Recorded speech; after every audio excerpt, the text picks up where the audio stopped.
Well, joining us now in the studio is Carool Kersten, a senior lecturer in the study of Islam and the Muslim world at King's College London. Thank you so much for joining us. Obviously, we've all been following the events unfold in Paris. Well, what did you make of today's events? Was it a show of global unity?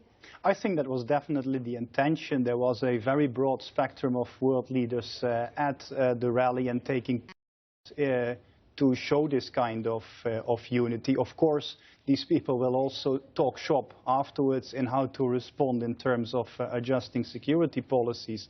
And there were, of course, people present from countries that may have raised some eyebrows in the sense that they represent countries where freedom of expression, including the freedom of the press, is precarious as best itself. Well, let's name and shame. Prime Minister Davutoglu of Turkey, and Turkey imprisons more journalists than any other country in the world. The Foreign Minister of Russia, Lavrov, was there as well. I mean, Russia obviously also not exactly a champion of freedom of expression. So do you think that perhaps the message itself was diluted, that everyone was rallying behind this Je suis Charlie hashtag and words, but actually kind of meant different things to different people, obviously, if they went? I think the presence of a lot of these leaders can be explained by that they did not want to be left out from an important gathering like this. Others may even have felt a sort of forced into making an appearance. But I think it is definitely also that they are present because it is recognized, regardless of what the situation of freedom of expression in their own countries is, that they are indispensable in clamping down on these kind of extreme atrocities where the message clearly is that the buck stops here, that this can definitely not be tolerated, regardless whether one agrees with Charlie Hebdo or how freedom of expression is interpreted in these countries. Killing innocent people is definitely a line that was crossed and that cannot be tolerated.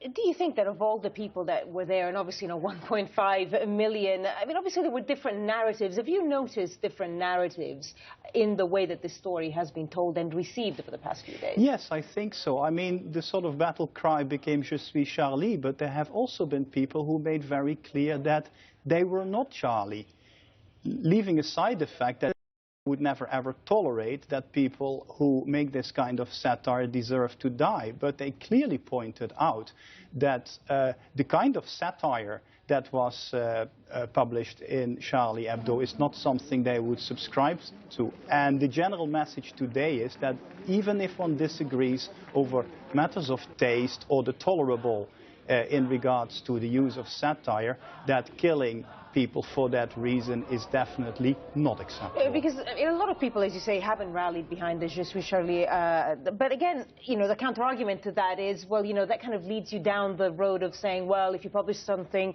you're sort of asking for it. From what you saw in the demonstration, that question was answered wholeheartedly. Yeah, I think, and that was a wholehearted no, that is never a grounds for people to be the victim of these kind of atrocities. It does not give you a license to kill when you feel insulted.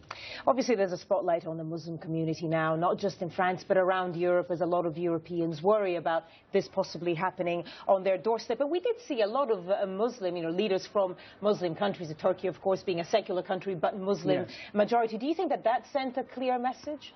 I think that is important because, once again, Islam is sort of put in the spotlight, but it is very important to clarify that when it comes to the, freedom of expression, it is not that we do not isolate Islam or Muslims as people having issues with that.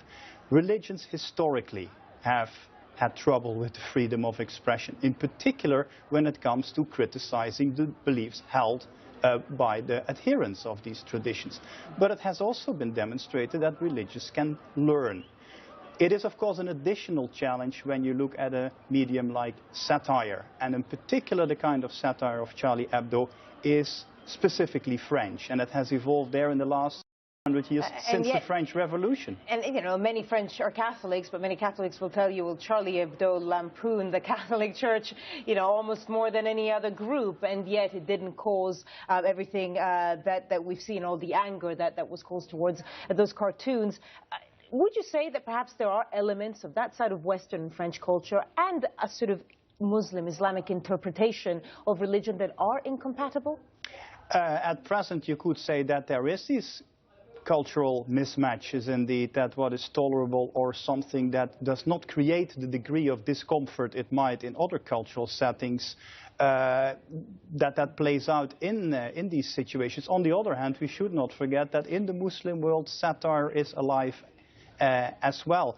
Only the outlets that are accessible to people are very different. But I think we have to be very careful in making Islam a special case in that sense. And indeed, the Catholics have been as much the butt of satire in Charlie Hebdo as Islam has. And that obviously one of the big challenges for President Francois Hollande. We are now waiting actually to hear from President Hollande. He's in the Grand Synagogue with the Israeli Prime Minister Benjamin Netanyahu. We're hoping to hear from both leaders soon. But going back to what you were saying, Carool Kersten, I mean, that really is the challenge for Hollande over the next few days and months, and that is the word that he kept on saying, unity, how to create this cohesive or maintain national unity in light of the difficult times that France will face. Yes, and I think one of the most important things to do there is indeed guard against the temptation of not only singling out Islam as a religion and Muslims as a group in society by depicting them as a single homogeneous community. One should look at them as citizens who happen to be Muslim, I would almost say. They are as diverse as any other group in French society or other European countries, with each having their own reasons why they ended up in a country like France. And also the perpetrators of the atrocities this week, they may claim to speak in the name of a religion, but there is underlying issues that have made them cross the line, and the explanations are often not found in the religion per se, but in their own biographies, their experiences. That is never a vindication for perpetrating these acts, but if we want to come to an understanding of what makes people cross these lines, only then I think you can also work towards a solution. But the challenge now is, how do you retain cohesion in the diverse societies we are living in today? We can now, we're watching pictures obviously from earlier today, really a sea of people there among the streets of Paris, marching in name of Je suis Charlie and in solidarity with the people that died over the past few days. Going back to the tensions, I guess that, you know, the Muslim community is feeling and will feel in France over what's happened. There's always a big pressure, isn't there, when these things happen, that other members of the Muslim community or Muslim countries always have to denounce what's happened as if they're linked with them somehow. I mean, that is something that certainly a lot of Muslims are uncomfortable with, but it is almost an expected thing when you hear a lot of the talk shows on European, you know, channels across Europe. A lot of, let's call it mainstream society, really expect that from the Muslim community. Indeed, when emotions run high and feelings are still very raw at present, the general public does not really have an appetite for dispassionate, detached analysis of reasons, and they want to have more a symbolic act of renunciation of these kind of actions. The problem is, of course, for Muslims who have really nothing to do and to whom these actions, that they feel very uncomfortable that they're called on to make these kind of denouncements. And some have had the courage, indeed, to speak out in that sense, that as a Muslim, I feel I do not have to apologize for this.